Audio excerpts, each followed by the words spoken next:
હાય કૃતિકા. હાય, આવો. અરે તું તો બહુ મોડલિંગ કરે છો. તું તો આમ આગળ વધી જઈશ તો મને તો તું ભૂલી જ જઈશ. જો નીતિન, મારું વર્ક એક તરફ અને મારો પ્રેમ એક તરફ. તને તો હું ક્યારેય નહીં ભૂલું. અરે વાહ, તારી વાત મને આ ગમી હો. હવે તને સફળ કરવા માટે મારે કંઈક કરવું જ પડશે. અરે નીતિન બકા, તું શું મારી મદદ કરીશ? જો મારે મોડલિંગની દુનિયા છોડીને હિરોઈન બનવું છે, તો તું કરીશ મારી મદદ? અરે યાર, આટલી નાની વાત. તું મારી ગર્લફ્રેન્ડ છે, હું તારી માટે આટલું ન કરી શકું? જો મારો એક ફ્રેન્ડ છે, એ ગુજરાતી પિક્ચરનો મોટો બધો ડાયરેક્ટર છે. તો હમણાં જ હું એને કોલ કરું. હા હા કર.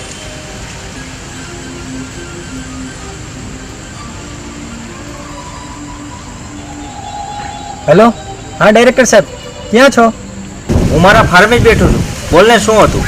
હા ડાયરેક્ટર સાહેબ, મારી એક ફ્રેન્ડ છે, એ મોડલિંગ ફોટો શૂટ કરે છે. હા તો એને હવે ફિલ્મોમાં કામ કરવું છે. તમે ફ્રી હોય તો કહેતા હોય તો લેતો આવું. અરે ભલા માણસ, આવી વાત કંઈ પૂછવાની થોડી હોય. હું રહ્યો ડાયરેક્ટર અને મારી ફિલ્મ માટે નવી નવી મોડલની જરૂર જ હોય છે. હમણાં હું એક નવી ફિલ્મ બનાવું છું અને એમાં પણ મારે મોડલની જરૂર જ છે. તો પછી એમને મારા ફાર્મે જ લઈને આવ, હું પણ જોઈ લઉં. જો સારી હશે તો મારી ફિલ્મમાં લઈ જ લઈશ, બરાબર ને? Okay okay sir, thank you.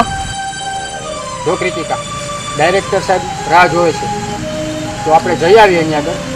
જો તારા લક કામ કરતા હશે તો તને ફિલ્મમાં કામ કરવા મળી જશે. અરે વાહ નીતિન, થેન્ક યુ. અચ્છા મયંક, હું અત્યારે મીટિંગમાં જાઉં છું. આપણે ફોટોશૂટનું કાલે રાખીએ, ઓકે? જો જયદેવ, આ વખતે આપણે લવ સ્ટોરી પર ફોકસ કરવાનું છે. હવે કંઈક નવા રોમેન્ટિક સીન બનાવીએ યાર. ડાયરેક્ટર સાહેબ, હું પણ તમને કહેવાનો જ હતો, દર વખતે મારા માથાકૂટના કેરેક્ટર જ કરવા પડે છે. હું પણ શાહરૂખ ખાનની જેમ રોમેન્ટિક સીન કરીશ, પછી હું પણ કહીશ આઈ લવ યુ કિરણ. અરે યાર, ઉતાવળો થામા. હમણાં એક મારો ભાઈબંધ આવે જ છે, એ એક નવી મોડલને લઈને આવે છે. આપણે એને પણ જોઈ લઈએ. જો સારી હશે તો આપણી નવી ફિલ્મમાં તારી યાર એને જ લઈ લેશું, બરાબર ને? બરાબર. અરે આ આવ્યા, જો એ જ લાગે છે. શું ચાલે ડાયરેક્ટર સાહેબ? બસ મજામાં નથી. તું કેમ છે? હું એકદમ મજામાં છું. આપણે હમણાં થોડીક વાર પહેલા ફોનમાં વાત થઈ હતી, એ આ જ મોડલ. અચ્છા, એ જ મેડમ લાગે છે. સારા છે. મેડમ, તમે ક્યાંય કામ કરેલું છે? ના સર, મેં મોડલિંગ શૂટ કરી. અચ્છા, ફોટો શૂટ કરેલું છે, તો એક્ટિંગ ક્યાંય કરેલ નથી. કંઈ વાંધો નહીં, આપણે જોઈ લઈએ. જોડી તો ચાલે એમ છે બેયની, હીરો હિરોઈનની. કંઈ નહીં, આપણે એક નાનું એવું રિહર્સલ કરી લઈએ. તમારું કામ પણ જોઈ લઉં, બરાબર? ચાલો.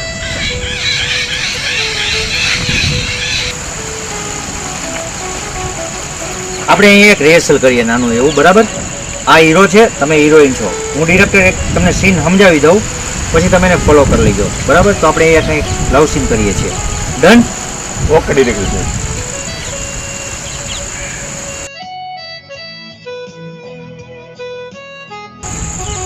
તારી આ ઝુલ્ફોના વાળ મને ઘનેરા ઘનેરા લાગે છે. તારી આ ઝુલ્ફોના વાળ મને ઘનેરા લાગે છે. તને જોયા પછી મારી આંખડી આખી રાત જાગે છે. તું મારામાં ખોવાઈ જા અને હું તારામાં ખોવાઈ જાઉં. આ કાલે જોયેલું સપનું આજ મને હકીકત લાગે છે.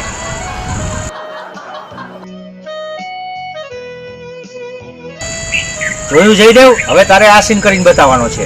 ઓકે ડાયરેક્ટર સાહેબ, હવે આ સીન હું પણ કરી આ બતાવું. તો તારે જ કરવાનો છે ને, હું તો ડાયરેક્ટર છું, તને ખાલી સીન સમજાવતો હતો. તું જ હીરો છે, હવે તારે આ સીન કરવાનો છે, બરાબર? બરાબર સર. તારી આ ઝુલ્ફોના વાળ મને ઘનેરા લાગે છે. તારી આ ઝુલ્ફોના વાળ મને ઘનેરા લાગે છે. તને જોયા પછી આખલડી આખી રાત જાગે છે. તું મારામાં ખોવાઈ જા, હું તારામાં ખોવાઈ જાઉં. નક્કી કાલે જોયેલું સપનું આજે મને હકીકત લાગે છે. અરે વાહ, સુપર.